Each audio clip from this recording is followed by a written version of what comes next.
주시기 바랍니다.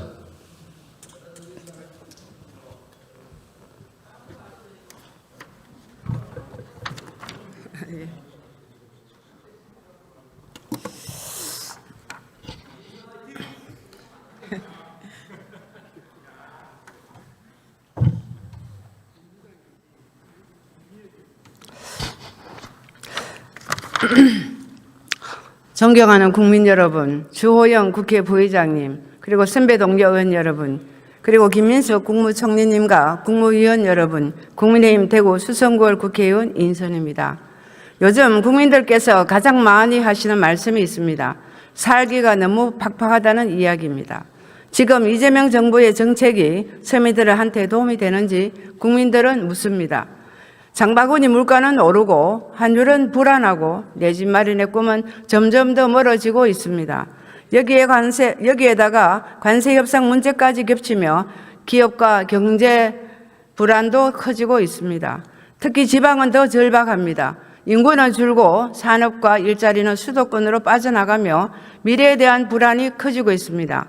지역이 자립할 수 있도록 하는 변화가 반드시 필요합니다. 오늘 저는 국민의 삶과 지역의 미래를 지키기 위해 정부가 제대로 준비하고 있는지를 묻고자 이 자리에 섰습니다. 국민의 절박한 목소리를 대신한다는 마음으로 대정부 질문을 시작하겠습니다. 김민석 총리님 나와 주십시오.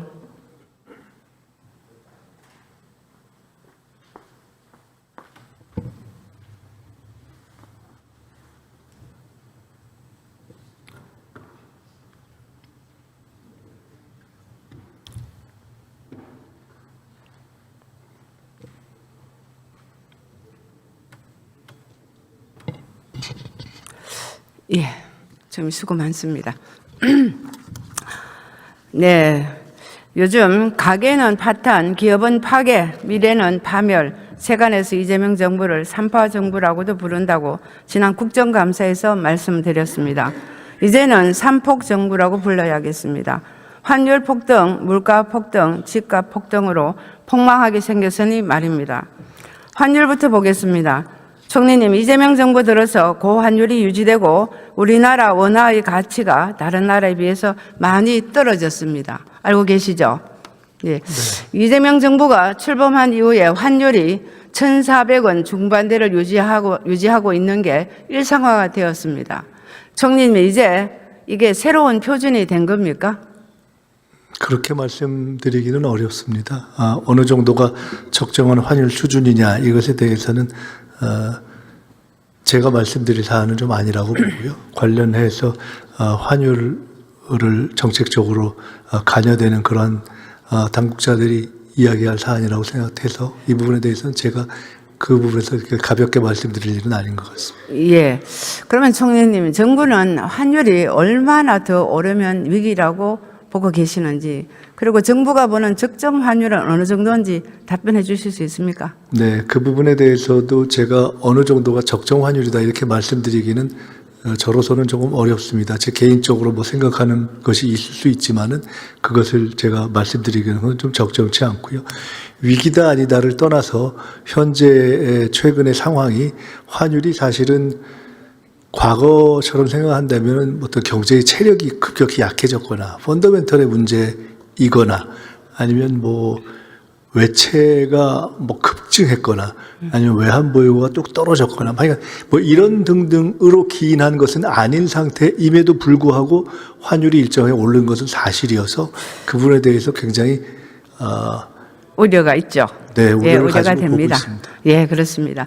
그러면 총리님, 우리나라의 그 통화의 실제 구매력을 보여주는 지표인 실질 실효 환율이 있습니다. 실질 실효 환율이 어느 정도 수준인 걸로 알고 계십니까? 그 정확한 수치를 제가 지금은 모르겠는데 조금 말씀해 어렵죠. 주시겠어요? 예, 그게 이제 한 나라의 통화가 실제 구매력을 어떻게 보여주는 지표인데, 국제결제은행 BIS에 따르면 지난말 실질 실효 환율은 86.3입니다. 98년도 IMF, 2009년도 글로벌 금융위기와 맞먹는 수준입니다. 경제위기 상황에서 나올 수치인데 이 수치에 대해서는 혹시나 고민해 본 적이 있습니까? 아까 말씀드렸던 것처럼 저거 이제 결국은 환율과 연동되어 있는 것을 달리 해석하고 표현한 지수인데요. 이미 환율이 일정하게 상승한 것 자체에 대해서도 저희들이 주의 깊게 보고 있다고 말씀드렸고, 동시에 그러나 그것이 펀더멘털의 문제라든가 이렇지는 않다고 보고 있습니다. 그건 동일한 각도에서 말씀드릴 수 있습니다. 예, 그렇죠. 그걸 뭐 딱 부러지게 말씀드릴 수는 없겠죠. 그렇지만 실제로 환율이 BIS가 조사한 64개 나라 중에서 우리나라가 몇인지를 알고 있습니까? 몇 위? 몇이? 64개 잘 중에서. 모르겠습니다. 말씀해 예. 주십시오. 그 중에서 어쨌든 우리나라 지금 표에 나오는데 우리나라 지금 수치가 63위입니다. 그래서 이걸 보면 경제가 위기에 빠질 수 있다는 섬뜩한 경고가 아닐까 이렇게 저는 생각하고 있습니다. 총리님, 우리나라 원화 가치가 왜 이렇게 떨어졌는지 복합적이긴 합니다만 말씀드릴 수 있습니까? 아까 말씀드렸던 것처럼 여러 가지 분석이 있고 저도 뭐 한국은행뿐만 아니라 다양한 분들의 말씀을 들었습니다. 그런데 이것이 원인이다라고 말씀드리기보다는 적어도 이것은 꼭 원인은 아니다. 예를 들어 펀더멘털의 문제라든가 뭐 외환 보유 상황, 이것의 문제는 아니다. 현재는 주로 수급 상황이 반영되는 것으로 본다. 이 정도 말씀을 드리겠습니다. 예, 명확하게 선을 말씀하기는 좀 어려운 상황입니다만 제가 보기에는 정부가 그야말로 무소불위 민주당과 짝짝꿍해서 자기들 마음대로 확장 재정, 추경, 소비 쿠폰을 남발하고 돈을 마구마구 풀었기 때문이라고 저는 개인적으로 생각을 합니다.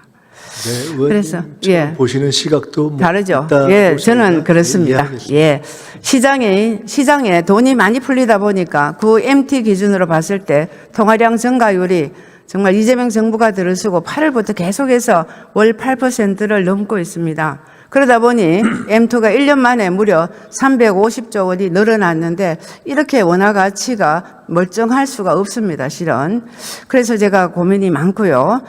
특히나 환율의 위기는 곧 물가의 위기고 민생의 위기인데 제가 재경위원으로서 걱정이 이만저만이 아닙니다. 그런데 정부는 환율 방어에 지금도 국민연금과 외환 보유고를 열심히 동원하고 있습니다.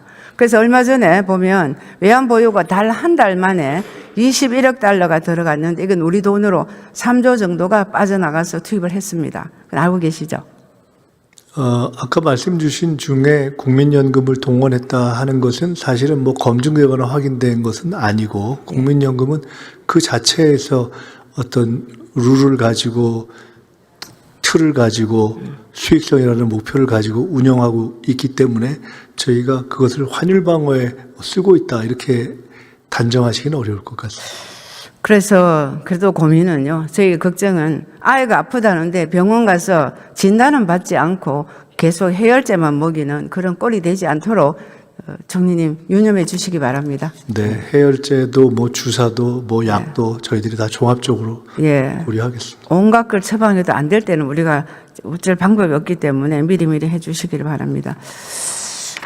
예. 그리고 총리님 뭐 여러 가지를 꼭 전반적으로 아까 펀디멘탈부터 해서 여러 가지를 말씀하셨는데 그런 부분을 종합적으로 판단해서 해 주시기를 바랍니다. 네, 열심히 자리에 들어가시기 바랍니다.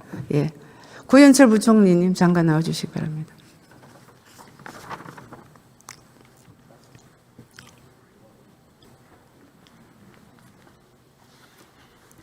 네. 예. 부총님 앞에 제가 환율 얘기를 했습니다만 총리님 뭐 답변을 할 수가 없는 부분들이 많았습니다. 지난 연말 이제 수입 물가 지수가 140일을 넘었습니다. 이거 환율 때문이라고 저는 생각합니다. 앞으로 CPI 또한 계속 압박을 할 텐데 부총님 괜찮겠습니까? 예, 이제 일부 뭐 수입품 같은 경우는 이제 환율이 절하가 됨에 따라서 뭐 그런 요인이 있습니다만 저희들이 정부로서는 이제 최대한 환율을 안정화시키는 노력을 하고 있고요. 그래서 그 환율을 안정화시키는 RIA라든지 또는 그리고 이걸 환해지하는 유도 이런 걸 통해서 아마 3월 달 되면은 또 국내로 이렇게 들어오면 한 100% 감면이 됩니다. 그런 부분 그다음에 4월 되면서 또 빅비가 편입되고 뭐 이런 과정을 통해서 저희들은 환율을 최대한 안정시켜서 수입 물가도 안정되도록 정책적 노력을 다하도록 하겠습니다. 네, 그래서 설 명제를 앞두고 높은 물가 때문에 국민들이 근심이 많습니다. 그래서 이 물가를 잘 살펴주시고요. 네. 혈탕세 제가 문제가 있지만 시간이 없기 때문에 말씀드리지는 않겠습니다. 결국은 서민 물가입니다. 이것도.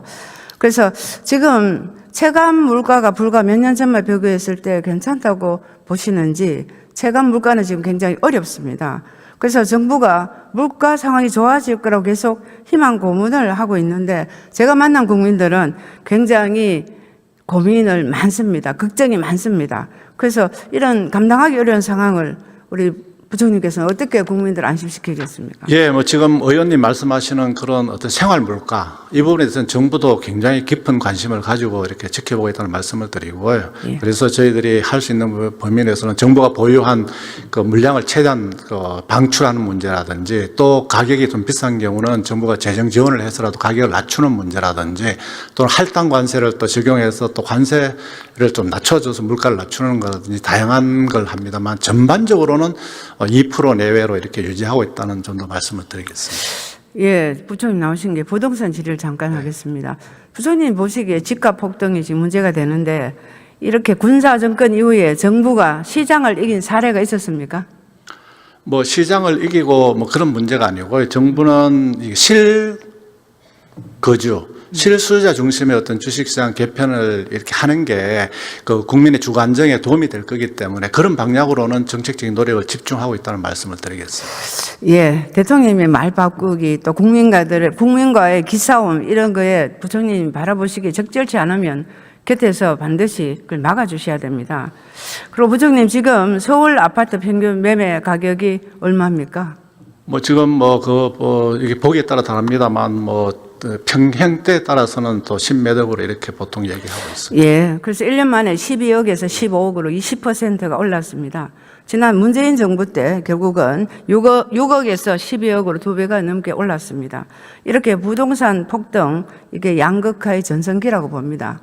그렇게 동의하시죠?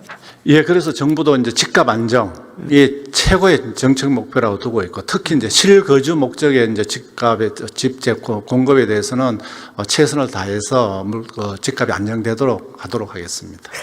네, 그래서 문재인 정부 고의, 제가 보기에는 원인이 여러 가지 있었겠지만 이재명 정부도 유의하셔야 될 부분이 문재인 정부는 고위 공직자들의 내로남불 또 정부 정책에 대한 시장의 신뢰의 붕괴였다고 생각을 합니다.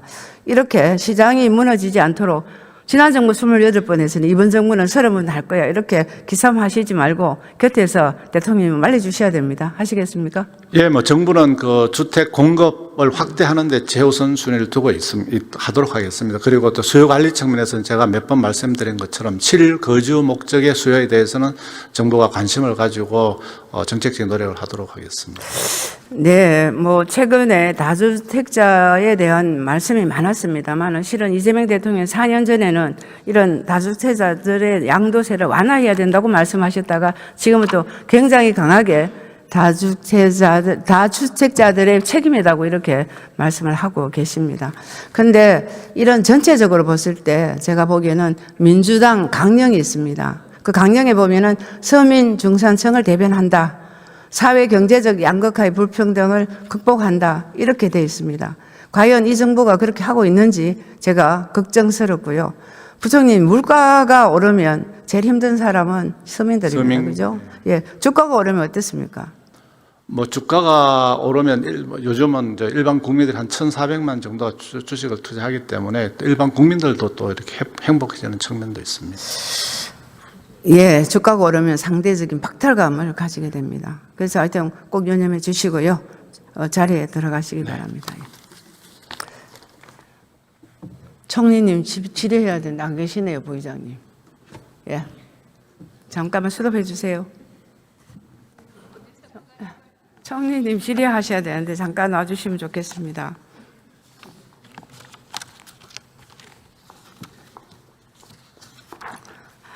예, 죄송합니다. 죄송합니다. 예, 마치셔서 조금 전에 잠깐 계시라는 얘기를 제가 충분히 못했네요. 예.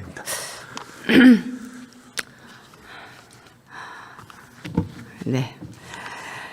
지금 총리님한테 여쭙고 싶은 것은 사실은 우리 생존의 길, 지역이 살 길이 바로 행정통합입니다. 행정통합에 대해서 저희가 대구 경북 행정통합을 제가 사인을 했기 때문에 몇 가지 질의를 하겠습니다. 지난번 대통령님께서는 12월 달에 지방시대위원회에서 지금 대구는 시장이 없으니까 찬스다 이렇게 말씀하셨다가 갑자기 지금은 왜 대구 경북도 왜 또 들어오냐 이렇게 말씀하시는데 그거는 총리님 보시기 그냥 하시는 말씀이죠. 예, 네. 사실 별로 예상을 못한 것도 사실입니다. 예. 원래 처음에는 대전 충남에서만 논의가 돼서 대전 충남 정도만 하는가 생각했는데 광주 전남이 확 불이 붙고 또 대구 경북도 그렇게 돼서 저희들이 이거 너무 갑자기 많이 진행이 돼서 조금 놀라고 있는 것도 사실입니다.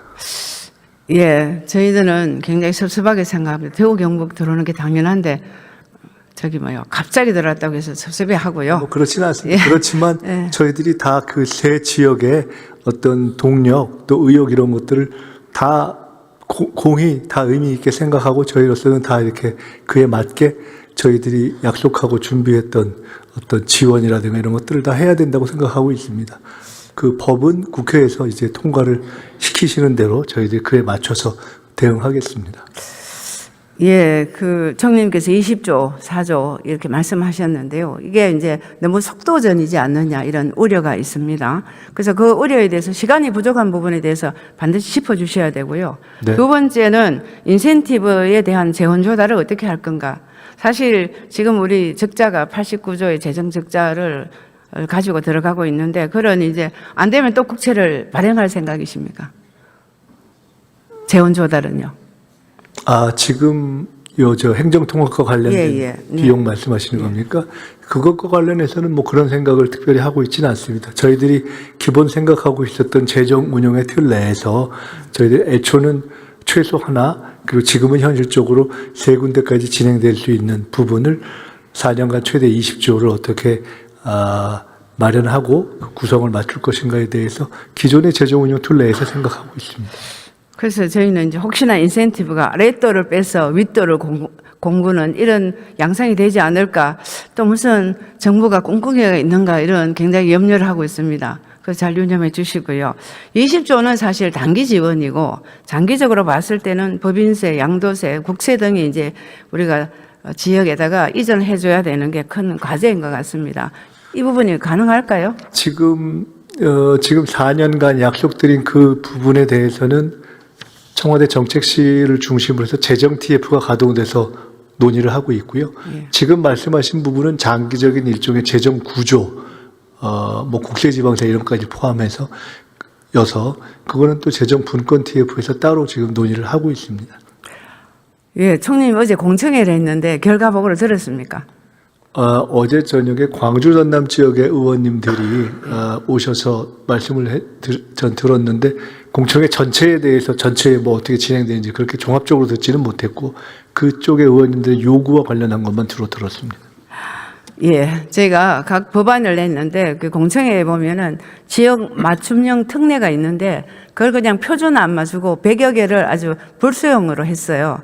그래서 아마 의원님들이 굉장히 걱정을 하고 있는 것 같습니다. 네, 알고 있습니다. 그런데 이거는 조금 이해해 주셔야 될 것이 아시다시피 지금 이 상황이 워낙 급박하게 진행이 돼서 우선은 전체적인 통합을 큰 틀에서 하는 것이 중요하다고 봤고 더구나 이것이 복수의 경우가 될 경우에는 각 지역마다 요구하는 특례의 내용이 달라서 일단 최소 공통 해당하는 것들로서 일단 진행을 하고 그 이후에 추가적인 특례 문제는 총리실 산하에 만들어지는 지원위원회를 통해서 각 광역 통합 지역과의 협의를 통해서 뭐 추가해 간다. 이렇게 지금 애초부터 그런 2단계 설정을 했었습니다. 네.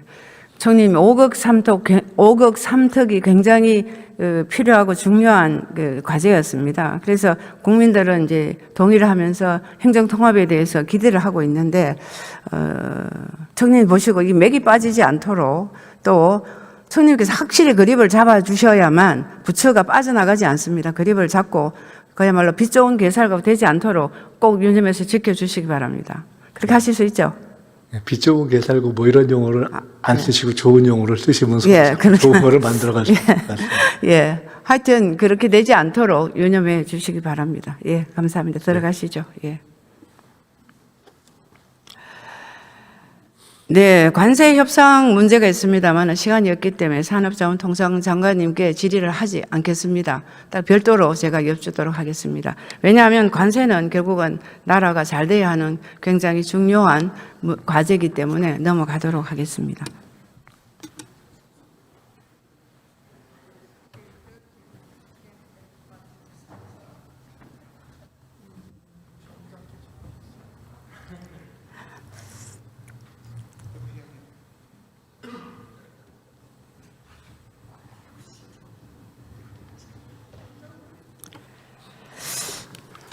존경하는 국민 여러분, 그리고 선배 동료 의원 여러분, 정부가 쏟아붓고 있는 막대한 예산이 과연 서민의 삶을 지키고 있습니까? 고물가로 오늘 하루를 힘들게 버텨야 하는 국민들에게 전광판의 주가 지수가 과연 무슨 의미가 있습니까? 방만한 재정 운용이 불러온 고물가와 고환율, 그리고 뛰는 집값은 결국 힘없는 서민들의 몫입니다. 이번 관세 사태는 정부의 거짓과 무능이 낳은 결과입니다. 국회의 날선 검증을 피하려던 꼼수는 결국 25% 관세 폭탄이 되어 돌아왔습니다. 지금의 경제 구조와 정부의 헛발질로 더 이상 지역이 버틸 수가 없습니다. 지역의 충분한 권한과 재정, 그리고 지역 맞춤형 특례가 반드시 보장되어야 합니다. 정부의 5억 3특 정책이 선거용 구호에 그치지 않길 바랍니다. 진정한 국가의 균형